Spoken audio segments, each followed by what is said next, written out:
함께 깨어 있으라 라는 주제로 함께 은혜 나누기 원합니다. 간혹 호기심에 사람들이 이런 질문을 할 때가 있어요. 일생에서 당신에게 일주일이 남았다면 무엇을 하겠냐 이런 이야기들을 하죠. 여러분은 한 일주일 남으면 무엇을 할 것 같습니까? 내가 주님의 부르심을 받는 날을 정확히 알고 이제 일주일 남았구나 할 때 어떻습니까? 조금 여유가 있을까요? 인생에서 마무리하지 못한 일들을 마무리하고 사람들을 만나고 그리운 사람들과 즐거운 시간을 보내게 될까 싶습니다. 만약에 그러면 하루가 남았다면 어떨까요? 죽음의 시간이 다가왔을 때에 인생의 마지막 순간에 여러분은 무엇을 하시겠습니까? 아마도 가장 소중한 일, 가장 가치 있고 소중한 일을 하지 않을까 싶습니다. 그 일에 마지막 시간을 보내겠지요. 오늘 예수님께서 인생의 마지막 순간에 이르르셨습니다.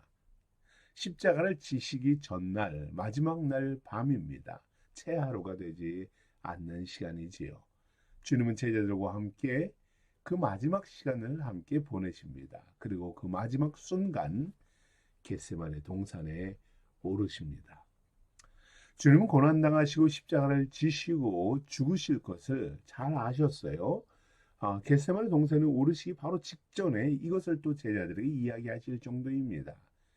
이 날이 지상에서의 마지막 순간임을 아시는 주님께서 선택하신 것, 주님께서 가장 귀하게 여기시는 것, 그것이 무엇입니까? 기도하심입니다. 제자들을 위해서 기도해 주셨고 또한 자신을 위해서 기도하는 것이었습니다. 그제 주일에 에스겔 말씀을 통해서 말씀드렸지만 성도의 기도 생활은 무엇과도 바꿀 수 없는 것이에요. 기도 생활은 양보될 수 없는 것입니다. 특히 하나님의 뜻을 알고 믿음이 있다고 하는 사람들은 더욱 기도의 사람이 되어야 합니다. 여호와 삼마 하나님께서 이스라엘의 회복을 말씀하시고 에덴의 풍요와 기쁨을 주겠다 언약하신 후에 우리에게 무엇을 명령하셨습니까? 그래도 이스라엘 족속은 이같이 자기들에게 이루어 주시는 하나님께 내게 간구하여야 한다라고 하셨어요. 우리가 하나님의 약속을 알고 은혜 주심을 알고 하나님의 뜻을 다 알수록 성도는 더욱 기도해야 돼요. 몰라서 기도하는 게 아닙니다. 알기 때문에 기도해야 되는 거예요. 많은 목회자 성도들이 심각하게 착각하는 것이 있어요. 내가 말씀을 잘 알고 내가 믿고 하나님의 뜻이 무엇인지 잘 알기 때문에 나는 기도하지 않아도 돼요. 기도하지 않아도 나는 다 알아요. 뭐 이렇게 말하는 이들이 있어요. 어떤 목회자들은 설교할 때 하나님이 이렇게 하시고 저렇게 하시고 다 아는데 기도한들 무슨 소용이 있냐라고도 말을 해요. 하나님의 뜻대로 하나님이 선하게 이루실 것인데 네가 기도해, 당신이 기도해봐야 무슨 소용이 있냐라고 해요. 알고 있는데 괜히 소리 지르지 말고 하나님 귀찮게 하지 말라 이렇게 말하는 설교자들도 있어요. 절대로 성경을 잘못 알고 있는 신앙입니다. 절대로 그렇지 않습니다. 말씀을 머리로만 알기 때문에요. 하나님이 원하시는 것을 추구하지 않는 삶입니다. 하나님의 뜻을 알고 있다면 성도는 더욱 열심히 기도해야 합니다. 저는 기도할 때에 특별히 더 간절하게 기도할 때가 있어요. 예를 든다면 오늘 말씀과 함께 비유해서 보면 그렇습니다. 하나님의 뜻을 분명히 알게 되었을 때 더 기도하게 됩니다. 하나님의 뜻을 꺾기 위한 기도가 아닙니다. 하나님께서 선하게 역사하실 때인데 더 열심히 기도하는 이유는 왜냐하면 제가 그 하나님의 선한 뜻 안에서 악역을 맞지 않기 위함입니다. 내가 어리석고 영의 눈이 어두워서 하나님의 뜻을 거부하고 분별하지 못하여서 악하여서 하나님의 뜻을 가로막는 자로 서지 않기 위함입니다. 그 속에서 하나님의 뜻 안에서 불순종하는 자가 되지 않기 위해서 저는 더 열심히 기도합니다. 또한 하나님의 뜻을 더욱 분별하고 하나님의 역사 속에서 선한 도구로 쓰임받기 위해서 그 속에서 작은 열매라도 맺는 자로 서기 위해서 저는 더 기도합니다. 사랑하는 성도 여러분, 여러분의 삶 속에 하나님의 뜻이 온전히 이루어지기를 기도합니다. 기도하십시오. 우리가 하나님의 뜻을 방해하는 자가 되지 않기 위해서 더 열심히 기도해야지요. 하나님의 뜻에 순종하는 자로 살고 내가 하나님의 뜻에 맞춰지도록 우리의 습성과 우리의 생활 방식은 하나님의 뜻에 맞지 않아요. 거기에 맞추기 위해서 내가 기도하는 겁니다. 내 마음대로 가서는 하나님과 어그러질 수밖에 없기 때문에 하나님의 뜻이 온전히 성취되지 못하기 때문에 그 뜻에 나를 맞추어 가기 위해서 기도하는 것입니다.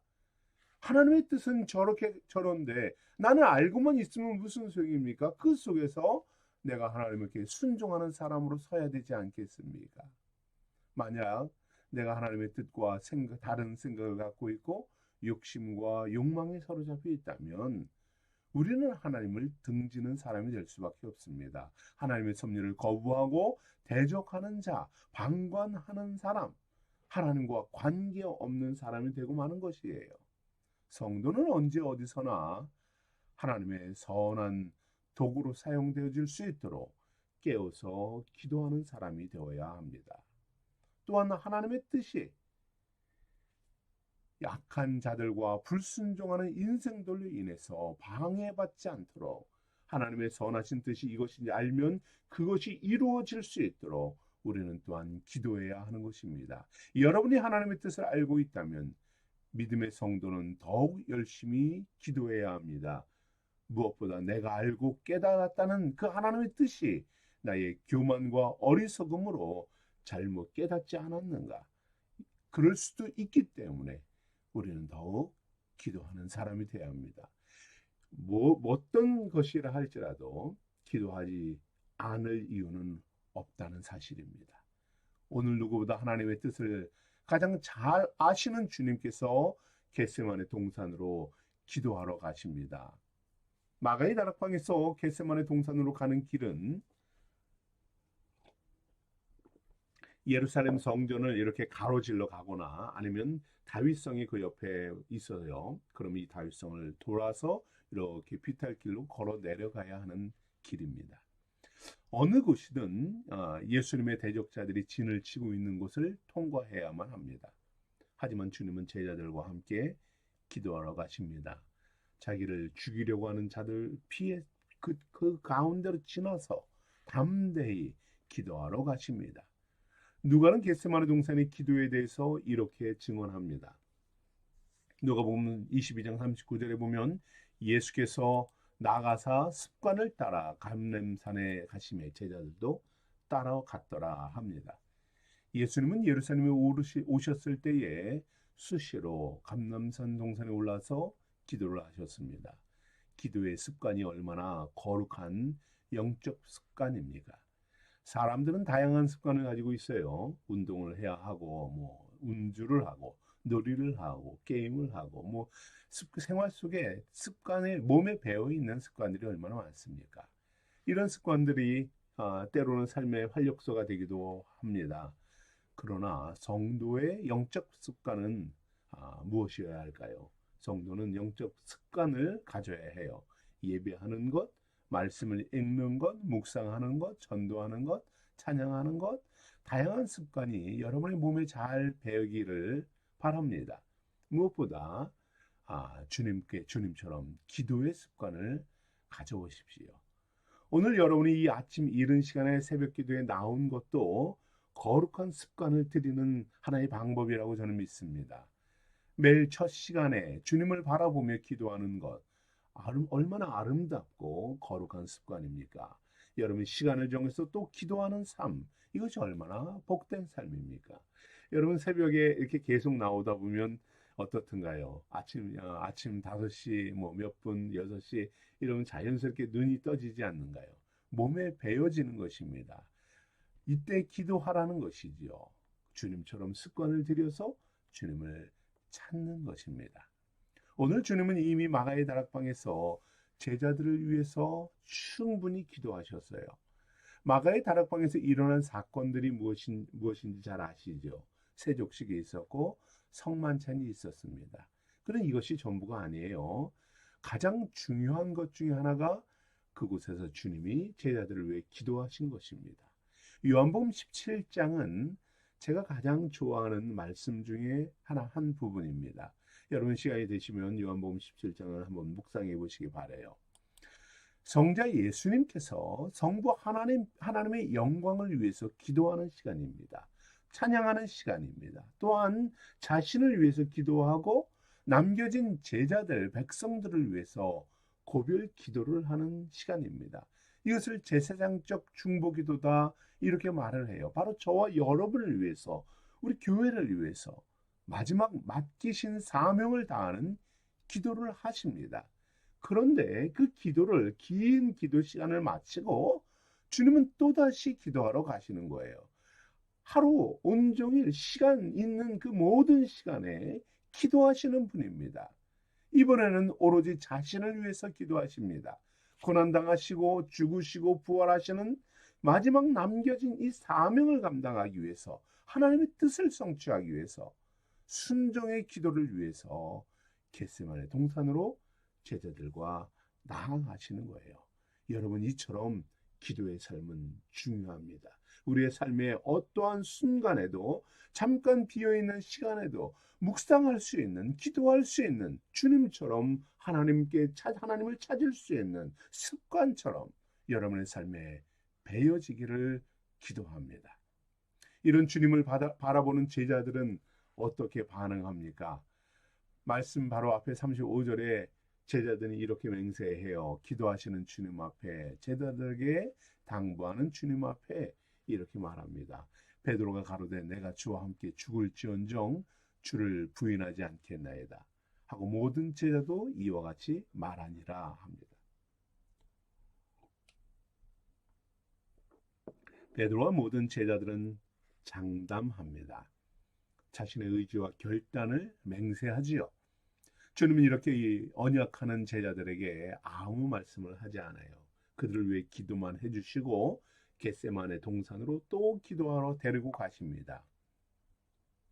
여러분, 말씀을 듣고 깨닫고 은혜 받고 결단하는 것, 맹세하는 것, 맹세는 아니고 결단하는 것 매우 유익합니다. 필요하지요. 우리 신앙을 새롭게 다지는 그러한 결단 중요합니다. 그런데 우리 스스로의 장담에 멈춰서는 안 된다는 말씀입니다. 장담과 결단이 기도로 전환되어야 합니다. 결단한 것이 그래 내가 이렇게 하지라고 마음속에만 있어서는 안 되죠. 기도로 하나님 앞에 고백되어지고 기도로 나를 훈련시켜야 합니다. 말씀을 깨닫고 기도로 이어지지 않으면 그 맹세와 장담은 거짓이 될 뿐입니다. 기도 없는 결단과 장담은 교만한 마음의 의지적인 표현밖에 되지 않지요. 자신을 믿는 탐욕의 산물에 지나지 않는 것입니다. 말씀을 깨닫고 믿음으로 결단했다면 즉시 기도해야 합니다. 말씀대로 내가 순종하기 위해서 겸손히 기도하는 사람이 되어야 하는 것이에요. 제자들은 겟세마네 동산으로 데리고 오신 주님은 장담하고 결단만 할 것이 아니라 이제 깨어 기도하라 라고 하십니다. 주님은 특별히 베드로와 야고보, 요한을 데리고 기도의 자리로 나아가십니다. 너희가 결단하고 장담한 대로, 맹세한 대로 이제 기도해라. 깊은 영적 괴로움에 잠기신 주님은 제자들의 특별히 중보의 기도를 요청합니다. 내가 내 마음이 심히 고민하여 죽게 되었으니 너희는 여기 머물러 나와 함께 깨어 기도해라. 나를 위해 기도해달라 라고 당부합니다. 그러나 주님과 함께 죽을 각오를 했던 제자들이지만 그들은 무엇을 하고 있습니까? 피곤한 몸을 이기지 못한 채 한 시간도 깨어있지 못하고 함께 기도하지 못하고 잠에 빠져 있습니다. 제자들이 결단과 장담이 처참히 무너지는, 깨어지는 이런 순간이지요. 주님은 시험에 들지 않도록 기도해라. 왜 그렇습니까? 악한 자는 우리가 아무리 결단하고 다짐하고 의지를 표현해도 우리를 미혹하여 넘어뜨리는 자이기 때문입니다.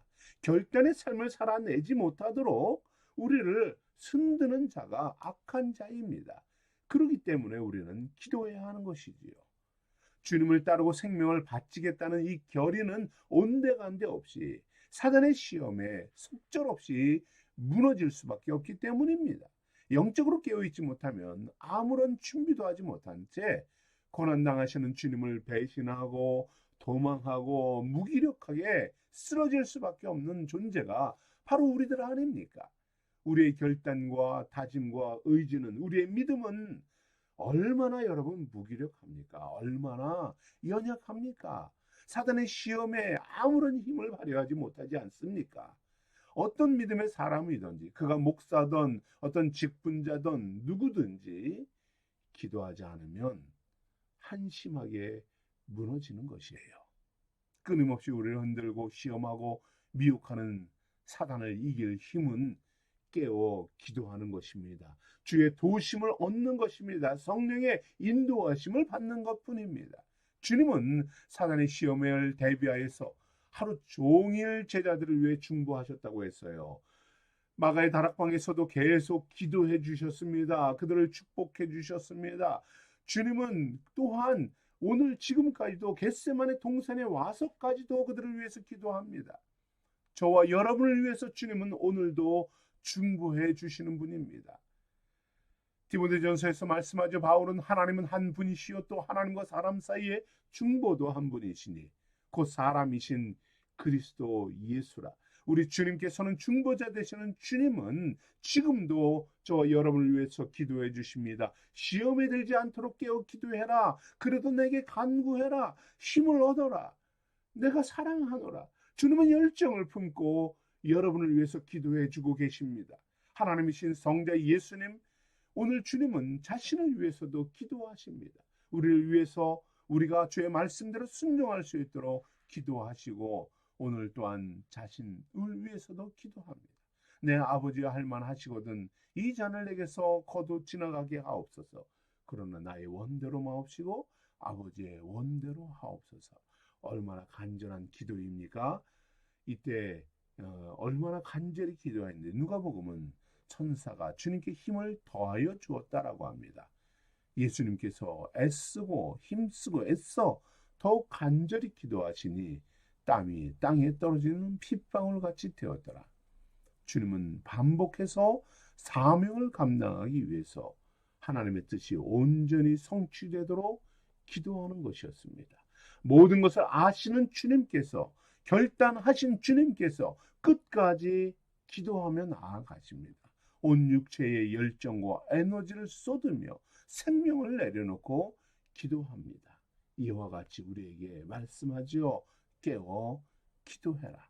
기도만이 사는 길이다. 기도만이 사명을 감당하는 길이며 기도만이 주께서 계획하시고 주시겠노라 했던 그 언약의 축복을 얻는 길이다라고 말씀합니다. 기도만이 우리의 영혼이 사는 길임을 여러분 기억하시기 바랍니다. 사명을 감당하는 길이며 주님 앞에 나아가는 길이며 주의 제자로 주의 자녀로 승리하는 길임을 기억하시기 바랍니다. 지금도 우리를 위해 중보하시는 주님의 도우심을 구하는 기도자가 되기를 축복합니다. 마음의 결단과 다짐에 만족하는 것이 아니라 겸손한 순종으로 깨어 있어 기도하는 우리 생수의 성도들이 되기를 축복합니다. 우리 함께 기도하겠습니다.